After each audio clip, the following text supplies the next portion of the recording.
আসসালামু আলাইকুম। Hello viewers, welcome back to my channel শখের রান্না। কেমন আছেন সবাই? আশা করি ভালো আছেন। চলে এলাম আবারও একটি মজার রান্নার রেসিপি নিয়ে। আজকে আমি আপনাদের দেখাবো খুব সহজে চিংড়ি মাছের ঝোল রেসিপি। এই চিংড়ি মাছটা কিন্তু আমরা কম বেশি সবাই খুবই পছন্দ করি। এই চিংড়ি মাছের একদম সিম্পল একটা রেসিপি আপনাদের সাথে শেয়ার করলাম।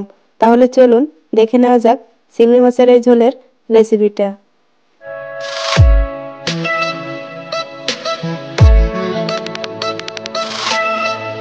চিংড়ি মাছটা ঝোল করার জন্য এখানে আমি পরিমাণ মতো ঝোলের পানি দিয়ে দিয়েছি।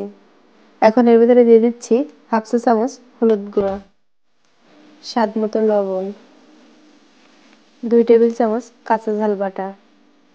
ঝালটা কিন্তু এখানে আপনারা আপনাদের নিজস্ব টেস্ট অনুযায়ী দিবেন। নেড়ে চেড়ে খুব ভালোভাবে মিশিয়ে দিচ্ছি। এখন অপেক্ষা করছি ঝোলের পানিটা ফুটে ওঠা পর্যন্ত। ঝোলের পানিটা ফুটে উঠেছে। এখন আমি চিংড়ি মাছটা দিয়ে দিচ্ছি। এখানে আমি 250 গ্রাম চিংড়ি মাছ নিয়েছি। এখন নেড়ে চেড়ে খুব ভালোভাবে মিশিয়ে দিচ্ছি। এভাবে রান্না করে নিচ্ছি কিছু সময়। দিয়ে দিচ্ছি 2 টেবিল চামচ সয়াবিন তেল। নেড়ে চেড়ে আবারও একটু মিশিয়ে দিচ্ছি। ঢাকা দিয়ে রান্না করে নিচ্ছি ঝোল কিছুটা কমা পর্যন্ত। ঝোলের পানিটা কিন্তু অনেকটাই কমে গেছে। এ পর্যায়ে দিয়ে দিচ্ছি 1 টেবিল চামচ জিরা ও পেঁয়াজ বাটা।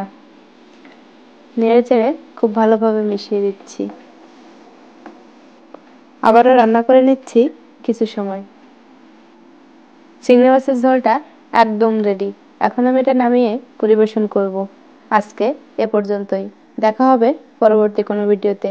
সে পর্যন্ত সবাই ভালো থাকবেন। আল্লাহ হাফেজ।